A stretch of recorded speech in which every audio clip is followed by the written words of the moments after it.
ನಮಸ್ತೆ. Anvay kitchen and ಕ್ರಿಯೇಷನ್ಸ್ಗೆ ಸ್ವಾಗತ. Friends, ನಾನಿವತ್ತು ಟೇಸ್ಟಿಯಾಗಿ, ಸುಲಭವಾಗಿ, ಜ್ಯೂಸಿಯಾಗಿ ರಸಗುಲ್ಲವನ್ನು ಮನೆಯಲ್ಲಿ ಹೇಗೆ ಮಾಡೋದು ಅಂತ ನಿಮ್ಮ ಜೊತೆಗೆ ಶೇರ್ ಮಾಡ್ಕೊತಾ ಇದ್ದೀನಿ. ವಿಡಿಯೋ ನೋಡೋದಕ್ಕೂ ಮುಂಚೆ ನೀವು ನನ್ನ ಚಾನಲ್ಗೆ ಸಬ್ಸ್ಕ್ರೈಬ್ ಮಾಡಿಲ್ಲ ಅಂದರೆ ಪ್ಲೀಸ್ ನನ್ನ ಚಾನಲ್ಗೆ ಸಬ್ಸ್ಕ್ರೈಬ್ ಮಾಡ್ಕೊಳ್ಳಿ. ಹಾಗೆ ಪಕ್ಕದಲ್ಲಿರೋ ಬೆಲ್ಲೈಕನ್ನ ಕ್ಲಿಕ್ ಮಾಡಿ. ಇವಾಗ ರಸಗುಲ್ಲ ಹೇಗೆ ಮಾಡೋದು ಅಂತ ನೋಡ್ಕೊಂಬರೋಣ ಬನ್ನಿ.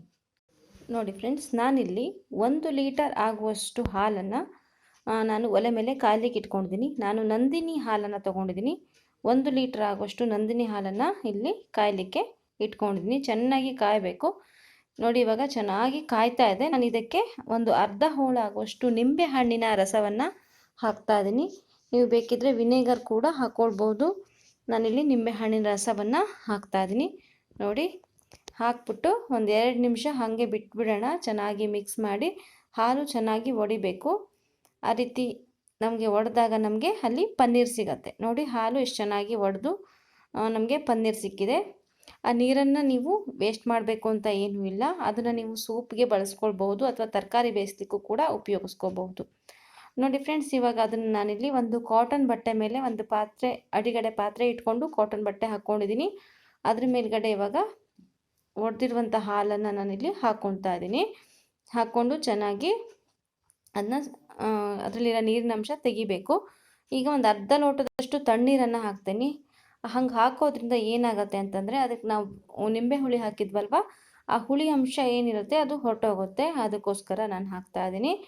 ಇವಾಗ ಅದನ್ನು ನೋಡಿ, ಬಟ್ಟೆಯನ್ನು ಈ ರೀತಿ ಮಡ್ಚ್ಕೊಂಡು ಒಂದು 30 ಮಿನಿಟ್ಸ್, ಅರ್ಧ ಗಂಟೆಗಳ ಕಾಲ ನಾವು ಇದನ್ನು ಹಾಗೆ ಬಿಟ್ಬಿಡೋಣ.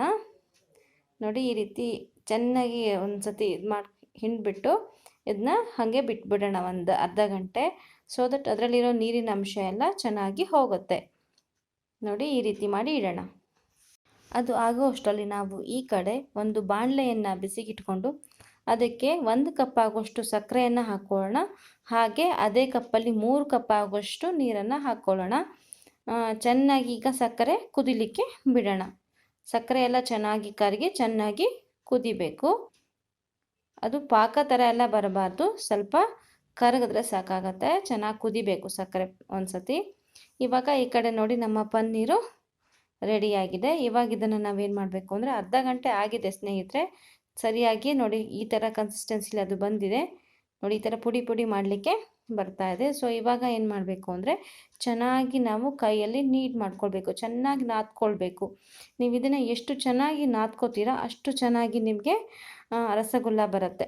ಸೊ ದಟ್ ಚೆನ್ನಾಗಿ ಇದನ್ನು ನಾವು ಚೆನ್ನಾಗಿ ಪ್ರೆಷರ್ ಹಾಕ್ಬಿಟ್ಟು ಇದಕ್ಕೆ ಚೆನ್ನಾಗಿ ನಾದ್ಕೊಳ್ಳೋಣ. ಈ ಪನ್ನೀರು ಸಾಫ್ಟ್ ಆಗಬೇಕು, ಅಲ್ಲಿವರೆಗೂ ನಾವು ಇದನ್ನು ನಾದ್ಕೊಳ್ಬೇಕು.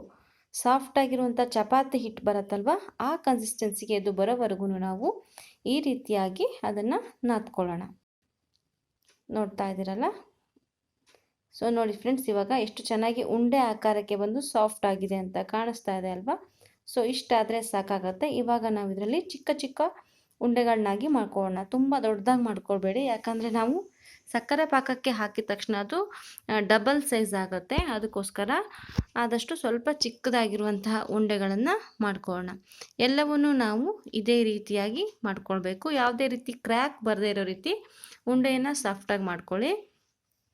ಇವಾಗ ನೋಡಿ, ಎಲ್ಲ ಉಂಡೆಗಳನ್ನು ರೆಡಿ ಮಾಡಾಗಿದೆ. ಇಲ್ಲಿ ನಾನು ಮೀಡಿಯಮ್ ಉರಿಯಲ್ಲಿ ಒಂದು 10 ನಿಮಿಷ ಚೆನ್ನಾಗಿ ಸಕ್ಕರೆ ಪಾಕವನ್ನು ಕುದಿಸ್ಕೊಂಡಿದ್ದೆ. ಅದಕ್ಕಿವಾಗ ಮಾಡಿಟ್ಟಂತಹ ಪನ್ನೀರಿನ ಉಂಡೆಗಳನ್ನು ಹಾಕ್ಕೊತಾ ಇದ್ದೀನಿ.